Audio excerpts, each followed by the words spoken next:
नज़र नहीं आते तुम्हें? मुझे क्या, गवर्नमेंट को नज़र नहीं आते, तुम मुझे क्या कह रहे हो नज़र नहीं आता? जाओ इस बारे में लिखो कि ये अननोन किलर कहाँ भाग जाते हैं। उनको कहो, कुछ मशवरा दो कि जाओ सैटेलाइट लगाओ, हाई जगह पे, ऊंची जगह पे, हाई पॉइंट पर कैमरा लगा दो, ताकि वो लोग जो किसी को कत्ल करने आए पकड़े जाएं। तुम्हें मालूम है एक आदमी अगर किसी नामालूम शख्स की गोली से या किसी भी वजह से कत्ल कर दिया जाता है, उसके घर के अंदर क़यामत बर्पा हो जाती है और वो क़यामत वो मरते दम तक उस दुख से, उस किस्से से बाहर नहीं निकल सकते। और ये भी लिखो कि एक आदमी की जान की कीमत इतनी ही है जितनी कि किसी मिनिस्टर की है। एक मिनिस्टर के लिए या किसी जो लोग होते हैं, बड़े लोग होते हैं, वो उनकी डेथ हो जाए या कुछ हो जाए तो उनके लिए लोग हड़ताल भी कर लेते हैं, गलियों को सुनसान भी कर देते हैं और फिर फायरिंग हो जाती है और कई और लोग मर जाते हैं।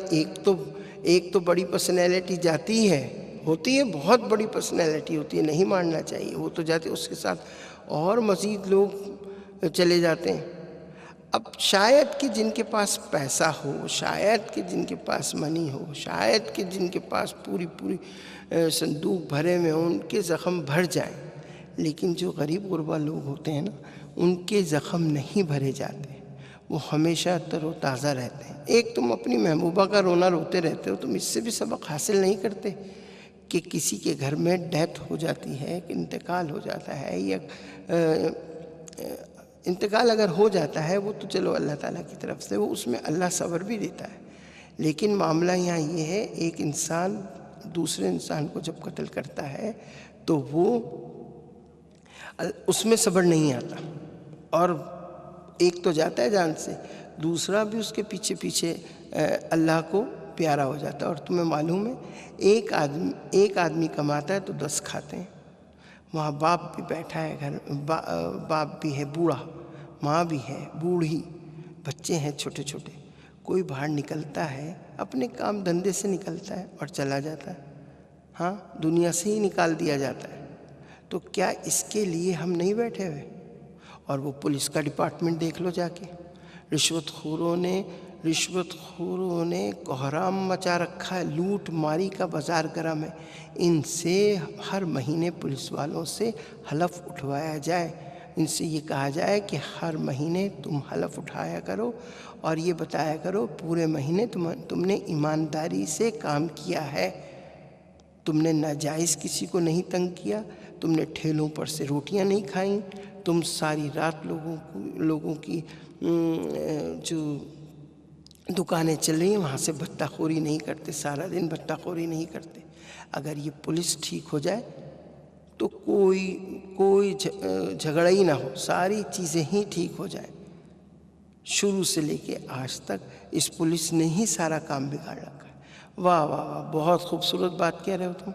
मैं पुलिस पर तनकीद करूं, पुलिस मेरे पीछे लग जाए, हाँ, पुलिस को भी तुम मेरे पीछे लगा दो, हुकूमत को भी मेरे पीछे, सारों को मेरे पीछे लगा दो भाई। इतनी ताकत मेरे में नहीं है। तुम मुझे इस एक कमरे में ही रहने दो, इन चीज़ों पर मुझे मत लेकर जाओ। आ गई तुम्हारी बात समझ में? अच्छा, नहीं आई तो आ जाएगी। अच्छा ये बताओ, खाने में क्या पसंद करते हो? अरे जो कुछ भी मिल जाए, बाहर जाके देखो ना, हर चीज़ में मिलावट। अरे 3 बार क्यों मिलावट कह दिया, एक बार मेरी समझ में आ गई कि हर चीज़ में मिलावट है, मैं तो खुद पका के खा लेता हूँ। नहीं, बाहर जाके देखो, उस पर तनकीद करो। हल्दी को देखो जाके, उसमें रंग मिला हुआ है जो हम दीवारों पर करते हैं। मुझे मालूम है, तो मालूम है तो जाके लिखो। अब तुम चाहते हो कि उनको भी मैं अपने ख़िलाफ़ कर लूँ जो लोग मिलावट कर रहे हैं, ठीक है? हाँ, वो सदर में जाके देखो, दूसरी जगह पे जाके देखो, गंदी ऊजड़ियाँ बिक रही हैं थैलों पे, ऊपर से चील कौवे जा रहे हैं, वो भी अपनी बीट कर देते हैं, उसमें आके गिर जाती है, लोग वहीं बैठे हुए खाना खा रहे हैं। शरबत में, शरबत देखें आप, गंदा खुलेआम खुलेआम वो गंदा शरबत बिक रहा है, गंदी बर्फ़ बिक रही है। हाँ, सारे सारे ठेले लगे पड़े हैं और वो सब ये कह रहे हैं कि ये जो हमने लगा रखे हैं ये हम अपने बच्चों को रोज़ी कमा के ले जाते हैं और उनको हम खाने के लिए बाहर तुम लोगों को जहर खिला रहे हो, घर में तुम जाके उनको रोटी, उनको क्या खिलाओगे तुम? सारा दिन जब तुम ये ओजड़ियाँ, बटें, कलेजियाँ और ये वो खुले आसमान के नीचे बेचोगे तो उनको क्या खिलाओगे? ये भी मैं लिख दूँ? मेरा ख्याल में मेरा दिमाग ख़राब नहीं है, तुम्हारा दिमाग ख़राब है और तुम मेरे दोस्त नहीं हो। तुम यहाँ आते हो मुझे तंग करने के लिए कि मैं तुम्हारी बात सुनूं, उठूं और बाहर जाऊं और ये लिखूं और लोग मेरे सब के सब खिलाफ हो जाएं। वाह वाह, बहुत डरपोक हो तुम। इतना डरपोक तो इंसान को नहीं होना चाहिए। और कुछ और काम बता दो, ऐसी चीज़ बता दो, अगर तुम मेरे दोस्त हो तो मैं कुछ जाके करूँ। अच्छा, तो मैं तुम्हें ये बता देता हूँ, जाओ एक तबला ख़रीद लो, एक हारमोनियम ख़रीद लो और गाना गाते फिरो। शीला बदनाम हुई, मुन्नी बदनाम हुई, मुन्ना बदनाम हुआ, ये गाते फिरो। शायद इससे तुम्हें कुछ कैथारसिस तुम्हारा हो जाए। हाँ, मुन्नी बदनाम, मुन्ना तुम ये गाया करो, बुड्ढा बदनाम हुआ मुन्नी के लिए, ठीक है ना? इससे बड़ी तुम्हें शोहरत मिलेगी। गाने बजाने के लोगों जो गाने बजाने का काम करते हैं ना, उनके साथ बैठा करो, उसमें बड़ी शोहरत मिलेगी। वो बड़ा अच्छा गाते हैं और ऐसे से बेहुदा कलामात गाते हैं और खुश कितना होते हैं। उनकी आप बाछे देखा करें, बेसुरे, उनको तमीज़ नहीं गाने की, वो गाना गा रहे हैं और गाना गा के इज़्ज़त शोहरत कमा कर दुनिया में रहना चाह रहे हैं, जबकि वो सारा हराम कमा रहे हैं। ये औरतों के जिस्म की बात करते हैं। उनके ब्लाउजेस के नीचे क्या है, तुमने सुना होगा ना वो सॉन्ग, चोली के नीचे क्या है? क्या होता है चोली के नीचे?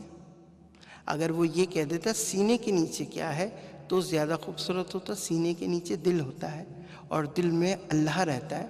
अल्लाह की बात करते हैं ना, वो अल्लाह की बात नहीं कर रहा, वो माँ है। अल्लाह ताला ने एक औरत को पूरी औरत बनाया है, वो दूध पिलाएगी जाके अपने बच्चों को। तुम कौन होते हो उसकी नुमाइश करने वाले, और वो औरत कौन होती है अपनी नुमाइश करवाने, खुलेआम नुमाइश करवाया आकर और कहे चोली के नीचे क्या है? क्या है? कुछ भी नहीं। इन चीज़ों से परहेज़ करो।